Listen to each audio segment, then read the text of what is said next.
पहनेंगे और कम सोएंगे, लेकिन हम अपने बच्चों को अच्छी शिक्षा दिलाएंगे, गुणवत्तापूर्ण शिक्षा दिलाएंगे। और गुणवत्तापूर्ण शिक्षा जब आपके पास आ जाएगी, दिखाई दे रहे हैं, उसी तरह से एक दिन ये बुद्ध विहार भी बहुत सारे IAS, PCS, जज इन सबसे दिखाई देना चाहिए भरा हुआ, तो हम लोग ये मान लेंगे कि हमारा समाज महापुरुषों को पहचानने के। और मैंने और मेरे ससुर साहब, मेरे पूरे परिवार में उस संघर्ष के साथ में जीवन को लीड किया है, और लीड करने के बाद पूरा घर हमारा शिक्षित है, सेवारत है, वो संघर्ष के बदौलत है। इसलिए आप लोगों से भी अनुरोध है कि आप लोग शिक्षित होकर के गांव में कभी झगड़ा बाहर में झगड़ा, खेत में झगड़ा होगा, मेट में झगड़ा होगा, नाली में झगड़ा होगा, छपरे में झगड़ा होगा, वो आप बैठ करके आपस में निपटारो। लेकिन जो घर में, समाज में, परिवार में कोई बच्चा पढ़ने वाला है, उसका सहयोग करके उसको आगे बढ़ाने का काम करिए। अगर किसी को बहुत ज्यादा समस्या है, आर्थिक कोई समस्या है कि आपका बच्चा अर्थ के बिना स्कूलों में पढ़ नहीं पा रहा है, तो मेरा नंबर ले लीजिएगा और वो मेरे को फोन कर दीजिएगा, मैं उसको आगे पढ़ाने के लिए व्यवस्था कर दूंगी। ये मेरा आपसे वादा है। इसलिए लेकिन आप लोग आगे बढ़िए। केवल जागरूकता शिक्षा के प्रति होनी चाहिए, संगठन के प्रति होनी चाहिए, और आपको बिल्कुल सम्मान के लिए तत्पर होना चाहिए। और इसलिए इतना ही कहना है, बहुत सारे लोग बोलने वाले हैं। अभी मुझे फैजाबाद में मेरे 2 कार्यक्रम लगे हैं, और आप लोगों से और खासकर बहनों से अब वो समय दूर नहीं है कि जब बहने केवल एक क्योंकि कुशल नेतृत्व करता है आपने अब तक घर चलाया है, और जब देश की बात होती है तो देश भी चलाया है।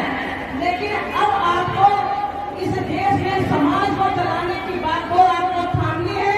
अपने गांव में, अपने घर से शुरू करिए, घर के बाद समाज में शुरू करिए, और आप लोग आगे बढ़िए। अपनी बहन बेटियों को, अपने साथ में बहुओं को शिक्षित करके आगे निकालने के लिए आप काम करिए। आप लोगों से यही अनुरोध है। और आप लोग केवल इतना समझिए, सूरमा वही है इस जग में जो अपनी राह बनाता है। कोई तो चलता परिचिन्हों पे, कोई परिचिन बनाता है। ये वो देश है जहाँ बाबा साहब की जीवन संजीवनी में पुत्र गवा दिया। वो देश है। बाबा साहब को बाबा साहब बनाने में उन्होंने संपूर्ण पुत्रों की आहुति दे दी। और इस देश में जब बाबा साहब वर्ल्ड नेशनल कॉन्फ्रेंस में जा रहे थे, भाई अम्बेडकर जी ने कहा कि आप जा रहे हैं, पुत्र बहुत बीमार है। तो उन्होंने कहा कि मैं एक पुत्र के लिए हजारों पुत्रों की कुर्बानी नहीं ले सकता। आप ऐसे बाबा साहब की संतानें हैं। उन्होंने कहा एक पुत्र के लिए हजारों पुत्रों की संतानें नहीं दे सकते हैं। इसलिए और वो वर्ल्ड नेशनल कॉन्फ्रेंस में चले गए और उनके पुत्र का इंतकाल हो गया। और इंतकाल के बाद उनके पास कफन नहीं था। उन्होंने अपनी साड़ी को फाड़ करके उसमें लपेट करके उनका अंतिम संस्कार किया उस बच्चे का।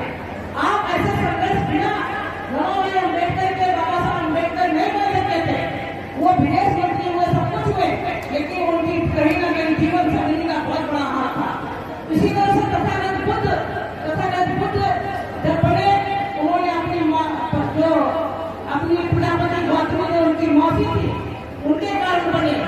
उनके जीवन में बहुत सारी ऐसी महिलाएं आई, और सारी महिलाएं अंदर उनके आत्मसत होती गई, और उनके जीवन में उनकी, लोग कहते हैं वो चुप कैसे चले गए, अपने पुत्र को छोड़ के चले गए, क्योंकि लिखने वाला तो वही था।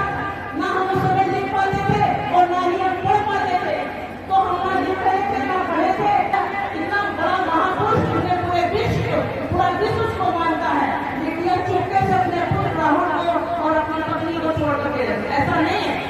यशोधरा से उन्होंने अनुमति दी थी कि मैं, क्योंकि देश निकाला का जो हमें दिया गया है, उस देश निकाला को स्वीकार मैंने अपने बिना अनुमति लेकर लिया है, मैं जाऊँ। तो उन्होंने कहा था, बहू ने भी कहा, बहू ने सिखाया। उन्होंने उनकी